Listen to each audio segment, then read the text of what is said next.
Cette bière Heineken est sans alcool, et pourtant elle en contient quand même. C'est hyper bizarre, et comme Heineken ne m'a pas répondu, je suis allé demander une explication à quelqu'un d'autre. Moi, mon travail, c'est de fabriquer de la bière sans alcool, mais de manière artisanale. Tu me montres comment tu fais? Tout de suite, allons-y.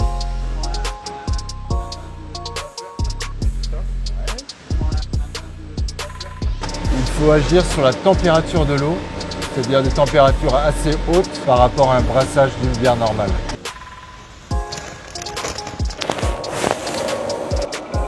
Alors là, on est en train de concasser le malt afin de libérer l'amidon.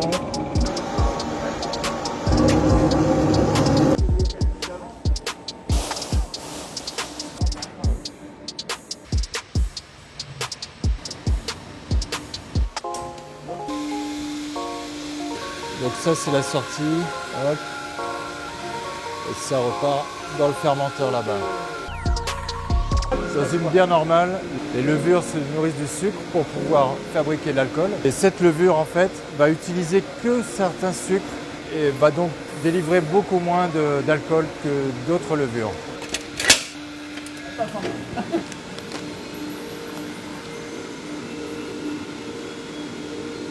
On va attendre une semaine à peu près de fermentation. Okay. Et ensuite, ça passera à l'embouteillage. Et au bout d'une semaine, il n'y a plus d'alcool du tout. Alors, il y a un petit peu d'alcool.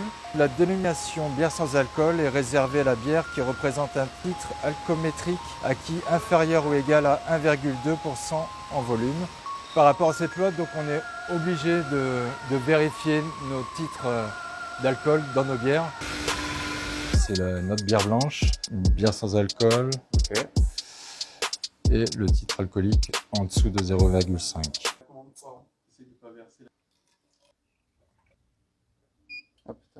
Là, ça chauffe. Le degré d'ébullition va nous donner ensuite le degré d'alcool. 99,07. D'après la table, on est à 0,2 degrés. Donc très proche de zéro. On teste la Heineken 00 pour voir.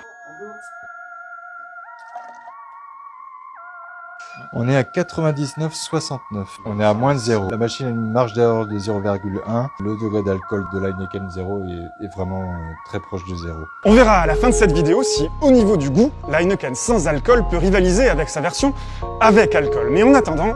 Là, c'est une Heineken classique. C'est une bière à 5 degrés. Vous avez un pictogramme femme enceinte. Consommé avec excès ou consommé dans certains moments, il n'est pas recommandé. Est-ce que ça, du coup, c'est une solution? Ce produit est un produit sans alcool.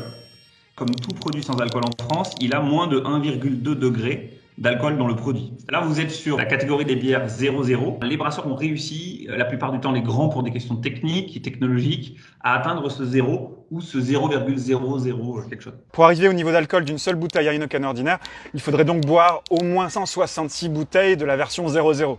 Est-ce qu'on fait le même constat sur cette lef? Exactement, donc c'est une bière sans alcool, 0,0. Eux, par contre, ils se donnent pas la peine de préciser sur la bouteille le deuxième chiffre après la virgule, qui n'est sans doute pas 0. Sur un produit sans alcool, il n'y a pas d'obligation de mentionner le degré. Et cette croc? C'est une bière sans alcool aussi. Vous avez 0,4 degré d'alcool. Là, il y a plus d'alcool. On n'est pas à 0,0. C'est pour une raison historique, hein, c'est que c'est un produit qui a plus de 4 à 5 ans, qui est plus ancien, qui est une recette qui fonctionne bien. Donc le brasseur n'a pas voulu faire évoluer le degré. Soyons très clairs, si vous voulez vous la coller, alors la bière sans alcool, c'est vraiment pas fait pour vous. Mais comme l'abus d'alcool est mauvais pour la santé et qu'on n'a pas toujours envie de boire une grenadine pendant que les copains s'enfilent pinte sur pinte à côté, c'est peut-être une solution. D'ailleurs, le marché connaît une énorme croissance de 25% chaque année. Maintenant, on va voir si, à l'aveugle, le sans alcool peut...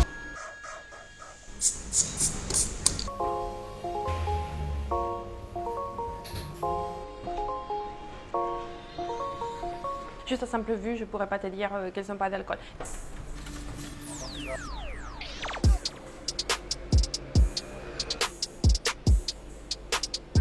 Il y a des notes un petit peu maltées, légèrement torréfiées. Au nez, on peut dire que oui, je suis face à une bière.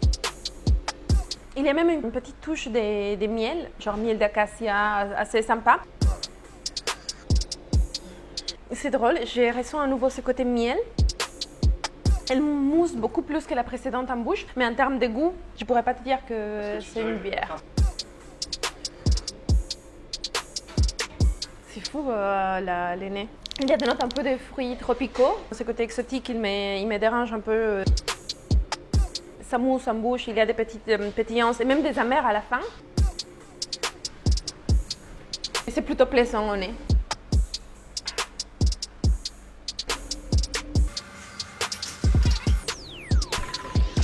La première, c'est la Kronenbourg qui, de toutes les bières sans alcool que tu as devant toi, est celle qui en contient le plus, 0,4 degrés. C'est quand même très faible. Par contre, c'est la moins chère. La deuxième, c'est la Lève 00. Alors, c'est pas indiqué sur la bouteille, mais c'est écrit sur le paquet. Elle contient, en réalité, moins de 0,05 degrés d'alcool. La troisième, c'est la Heineken 00. C'est celle que j'ai trouvée avec le plus de facilité en magasin et qui contient moins de 0,03 degrés d'alcool. Alors on pourrait croire que tu as classé les bières depuis celle qui contient le plus d'alcool à gauche à celle qui contient le moins d'alcool à droite, sauf qu'il y avait un piège. La dernière, c'est la Heineken ordinaire, Ok. 5 degrés d'alcool. Je m'attendais à quelque chose de pire par rapport aux souvenirs que j'ai d'il y a 8 ans. Ciao. Ciao. La conclusion paraît plutôt simple. Si vous voulez profiter d'une bière sans les effets négatifs, la bière sans alcool paraît un excellent compromis. Maintenant, à vous de vous faire votre avis. Ah merde, je l'ai cassé.